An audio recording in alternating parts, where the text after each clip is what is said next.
Ladies and gentlemen, it is time for your late, out of date, I'll do this fast to get it out of the fucking way, Raw review.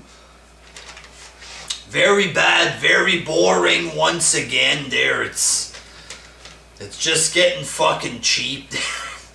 It's hard, boy. I don't have the motivation to make these wrestling vids right now. It's very tough to get into it. You know, I'm afraid starting next week with this brand split, people are gonna want SmackDown reviews.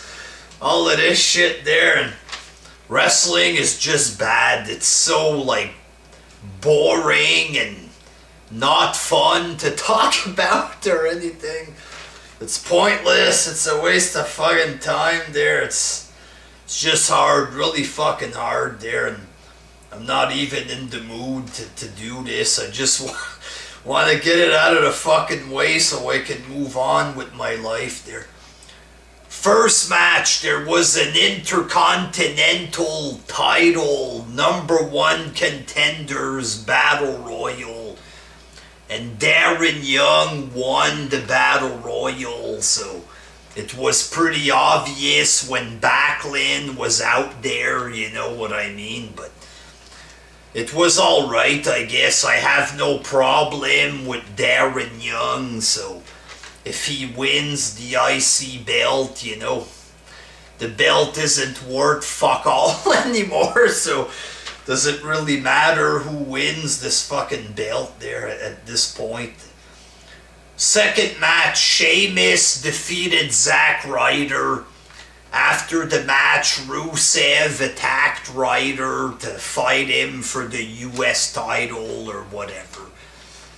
Not really exciting here. If Zack Ryder would have beat Sheamus, I might have thought it was a bit exciting, but Sheamus doesn't gain fuck all from this win. I don't gain jack shit as a viewer, so just a big boring pile of crap there. Third match, Breezango defeated Lucha Dragons. Another big boring pile of fucking crap. More pointless, pathetic garbage that nobody gives two fucking shits about. Next! Moving on, fuck. Give us something to care about, for fuck's sake. Then you have Seth Rollins doing a mock interview of Roman Reigns. You know, just mixing clips, they're fake clips. The kind of shit that you'd see a troll do on YouTube pretty much there, like 10 years ago or something. A little bit funny, but, you know, not that funny. Unoriginal or whatever. Dean Ambrose came out to defend the honor of his boyfriend Roman or whatever the fuck there. The Cruiserweight champion, Dean Ambrose. And I read stuff on Twitter. Oh, Dean Ambrose had so much passion and this promo was good. Me personally, it was just a normal promo there. I love Roman, I'm crazy, you know. I didn't see any kind of big passion, nothing that stood out. I just sat there and just waiting for this fucking garbage to end, you know what I mean? Oh, fucking big Dean Ambrose promo, man. You know, I'm just fucking comatose watching this boring garbage, but I guess we all have different opinions, I guess. Fourth match, Kevin Owens defeated Cesaro. This was okay, I guess. An okay match that we've seen 100 times that doesn't truly excite us at this point, because how can it? We've seen it 1,000 times already, for fuck's sake. And imagine now a brand split. You have even less potential matchups that you can make. It's going to be rematch city like they were doing before there. It's going to be great, ladies and gentlemen. Gonna be great. This was, you know, Kevin Owens and Sami Zayn there doing their usual shit there. This crap that they do every fucking week there. The hockey fight bullshit there like this. Whatever. The match was okay, but it's nothing to get excited about there. Speaking of excitement, 5th match, Titus O'Neil defeated Heath Slater. You know, who cares, man? It's the thing. It's Sheamus, Zack Ryder, Breezango, Titus O'Neil. Who gives a fuck, man? Why is there so much garbage on these shows? It's a new era. No, it's just shit that wasn't even good enough for the PG era. The shit that would play on Superstars during the PG era, that's up front on Raw now. Zack Ryder, baby, Titus O'Neil. Guys that weren't good enough there. Now it's, you know, fucking give me a goddamn break there. Just a big pile of pointless garbage. And then New Day and the Wyatts. TNA, they have their final Deletion match. It's filmed, you know, like a movie type deal there. You have, you know, it's done at the Hardys compound, stuff like this there. And then WWE the following week, they're going to the Wyatts compound. It's filmed like a B-movie with fight scenes, shit like this, you know. WWE straight up ripped off TNA, you know what I mean? And they tried to present this in a serious fashion, you know what I mean? Which makes it look even worse there, but, you know, I find it pretty goddamn cheap that WWE copies from TNA. It shows that they're getting fucking desperate bad. Very bad, you know what I mean? And it's a low thing. It's low to do this. I know TNA has ripped off WWE for a lot of stuff there, but two wrongs don't make a right, you know what I'm saying? And TNA's had so much problems there. It's one fuck up after the other. They finally do something that brings excitement. The fans are talking about it after, you know, all the trouble there. They're in the warehouse, shit like this, you know.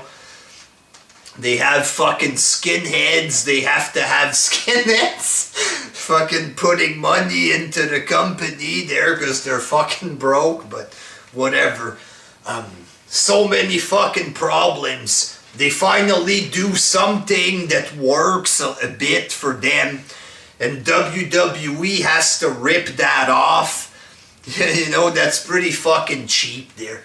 Very cheap on WWE's part. It makes them look low class, you know what I mean? They're the big billionaires, and the struggling company finally does something that works, and they steal it from them, you know? Pretty goddamn lame, I think. 6th match, it's Enzo and Cass against Luke Gallows and Carl Anderson. You get a DQ pretty fast. AJ Styles is out there. They're about to beat up Enzo in the ring, you know. And John Cena came out to save Enzo. That's what you got there. Pretty goddamn lame. The second biggest match of the show. I know they've done the same promo 8 times, so they have pretty much fuck all to talk about at this point there. But a 30-second DQ match, Cena comes out to save Enzo. Could you imagine this there 10 years ago? This is the kind of shit we're talking about. Little bums called Enzo, you know. Hey guy, you like Enzo? He's a wrestler, you know. Back in the day, it was Steve Austin, shit like this. Now with Enzo, he's a certified G, guys. He's very cool, you know. Fuck, I hate this garbage. Fucking garbage. 7th match, Sasha Banks defeated Dana Brooke. Let me be honest here. I was so fucking bored with this shit. I'm watching this, I'm just like so goddamn bored that I started daydreaming. I started daydreaming about my fucking diet shit, my calories. I'm thinking about this shit. By the time I snap out of it, the match was finished and Sasha Banks' music was playing. So, to be honest, I didn't see one fucking second of the match. I was watching it, but I was so fucking bored. My mind just wandered off there. It couldn't take it anymore. It just fucking left.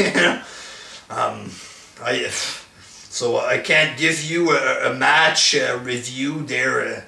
My guess is that it was boring to possibly okay. I don't know. People might mark out for this because it was Sasha Banks there. It was probably a 5-star match there, guys. And then at the end, Vince, Stephanie, and Shane, it was time to announce the new commissioner of SmackDown. Shane is the commissioner of SmackDown. Stephanie is gonna run Raw. And that's about it. They're each gonna have a GM of some kind there. There's rumors that it's gonna be Daniel Bryan or something there, but it felt pretty uneventful there for like fucking 6 weeks. Who's gonna be the new GM? And it's just like a big fucking boring show, and they end the show like that. You're the GM of Raw. Alright, good night, guys. You waited 3 hours for this uneventful announcement. Fuck you, see you later. It's like, alright. That was Raw there. A fucking boring pile of shit with an uneventful announcement at the end, you know. To be honest, I'm not that excited there for the brand split. I was at first a little bit there when they first announced it, but now I'm just so goddamn sick of wrestling, you know. Watching Raw on Monday, SmackDown. Then there's the Cruiserweight Tournament and NXT. There's Smart City on the network on Wednesdays. There's going to be pay-per-views every 3 days now with this brand split or something. They're going to water the fucking shit out of their product, you know. It's, my God, man. Raw and SmackDown, 2 pay-per-views a month or something. Apparently there's going to be 20 pay-per-views a year or something. Oh, goddamn, it's going to be a lot of wrestling there. And just watching Impact, the occasional Impact is going to be hard. Imagine indie fans there. You gotta watch, that's like fucking 10 hours of WWE in a week when there's pay-per-views. That doesn't include all the other bullshit on the network they want you to watch. Plus TNA. You know, I can't imagine watching another fucking 10 wrestling companies in a week there. You gotta pretty much fucking live just for wrestling, you know. Oh, why don't you watch indies? Because I don't want to dedicate my entire fucking life to wrestling, that's why. To a fucking fake, boring pile of shit product that went down the fucking toilet 10 years ago and it's never been the same since. Imagine that. Like 10 hours of WWE a fucking week now almost with the pay-per-views or whatever. Plus TNA, plus all the fucking other crap. You know, just watching SmackDown is going to be hard. I stopped watching SmackDown during the first brand split. For fuck's sake, you know what I mean? I watch SmackDown maybe once every 4 or 5 months. Not even sometimes. Swear to God, stopped watching it during the first brand split. I can't imagine watching that fucking shit every week. Oh, Shane McMahon, who cares? Fuck, who cares? Shane's been on Raw for 2-3 months. He hasn't done fuck all that's exciting, so fuck, it's gonna be bad, man. Very fucking bad. Even less people on Raw. All the stars are gonna be divided in half. They're gonna have to give us even more fucking bums and jobbers. It's gonna be fucking rough, man. If you're a big fanboy that loves everything, I guess it's gonna be heaven on earth for people that live just for wrestling there, but for us regular folk that's been watching wrestling back when it was good, this shit's gonna be fucking torture, you know what I'm saying? Bad fucking pile of shit torture. Until next time, peace!